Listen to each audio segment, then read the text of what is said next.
Hello everyone. तो आज values के बारे में टॉपिक होगा। टॉपिक है why do we study values in art. Art में हम लोग वैल्यूज़ क्यों सीखते हैं।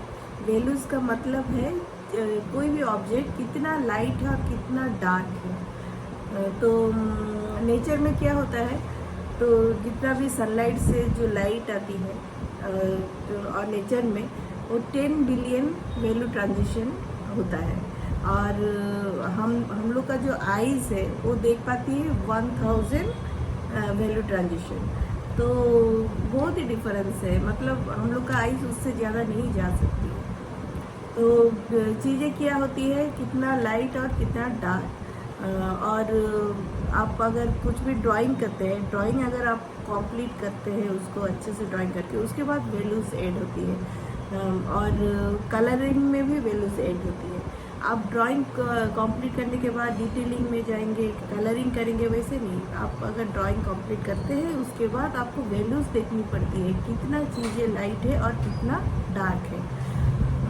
तो रही बात, और उसके बाद मैं बोलना चाहूँगी, जो भी आप 2D चीज़ें देखते हैं उसको 3D में कन्वर्ट करने के लिए आपको वैल्यूज़ ऐड करनी पड़ती है। वैल्यूज़ बहुत ही इम्पोर्टेंट है। आप अगर वैल्यूज़ अच्छा से नहीं सीखेंगे तो आपके पूरा ड्राइंग पूरा बिगड़ सकती है, आपका ड्राइंग अच्छा नहीं दिखेगा। तो इसीलिए आपको पहले डिटेलिंग में, कलरिंग में नहीं जानी है, आपको पहले वैल्यूज़ को अच्छा से सीखनी होती है। जैसे आप बिल्डिंग के बाहर में खड़े हैं, लैंप लाइट जल रहा है, स्ट्रीट लैंप जल रहा है और बेंच है, तो आपको क्या दिखेगी? स्ट्रीट लैंप लाइट दिखेगी। और बेंच पे थोड़ा लाइट गिर रहा है, थोड़ा डार्क है, नीचे का थोड़ा डार्क है।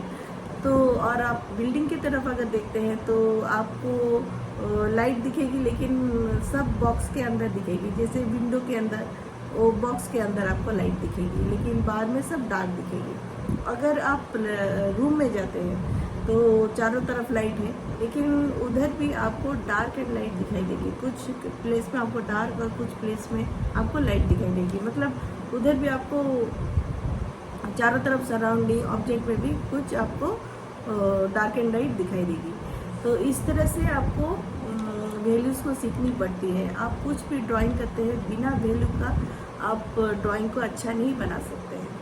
और रही बात, आप अगर हर एक चीज़ को आपको ब्लैक एंड वाइट में देखनी पड़ती है। आप आँखों को थोड़ा ऐसा क्लोज करके देखेंगे चीज़ों को, आपको दिखाई देगी चीज़ें कितना डार्क है और कितना लाइट है। तो इस तरह से आपको डार्क एंड लाइट सीखनी पड़ती है। तो आप नेचर के साथ तो आप नहीं कर सकते हैं। आप जो 10 बिलियन वैल्यू ट्रांजिशन है वो आप नहीं देख सकते हैं, लेकिन आपके आइज़ जो सराउंडिंग में जो भी है, आप 1000 ट्रांजिशन, वैल्यू ट्रांजिशन आप देख सकते हैं। लेकिन कोशिश हर वक्त रहेगी उससे कम रेंजेस में हम लोग कर पाए, इसको सिंप्लीफाई कर पाए। और वैल्यूज़ जो कि आपको आपका ड्राइंग को रियल दिखाती है, 3D में दिखाती है, रियल दिखाती है। और बिना वैल्यूज़ का आपका ड्राइंग पूरा बिगड़ जाएगी, आपकी जो मेहनत है वो पूरा बिगड़ जाएगी। तो वैल्यूज़ बहुत ही इम्पोर्टेंट है, आपको वैल्यूज़ सीखनी पड़ेगी। और मैं भी सीख रही हूँ, मेरे में भी बहुत ही मिस्टेक होती है वैल्यूज़ को लेके, तो उसको बहुत ही सीखनी पड़ती है, बहुत टाइम लगती है। तो आपको देखनी पड़ती है चीज़ों को कितना डार्क एंड लाइट है। तो मैं भी सीख रही हूँ और आप भी सीखिए। वैल्यूज़ बहुत ही इम्पोर्टेंट है। और आपको चारों तरफ जो चीज़ें हैं, ऑब्जेक्ट है, चारों तरफ जो सराउंडिंग में आप रहते हैं उस चीज़ों को देखिए, वो चीज़ देखिए कितना डार्क है और कितना लाइट है और कितना रेंज में आती है। और ठीक है, उतना ही बोलना चाहूँगी। आप वैल्यू सीखिए, वैल्यू सीखने से आप बहुत ही अच्छा आर्ट बना सकते हैं और आपका पेंटिंग बहुत ही रियल भी दिखेगी। ठीक है, उतना ही। Okay, bye bye, thank you everyone.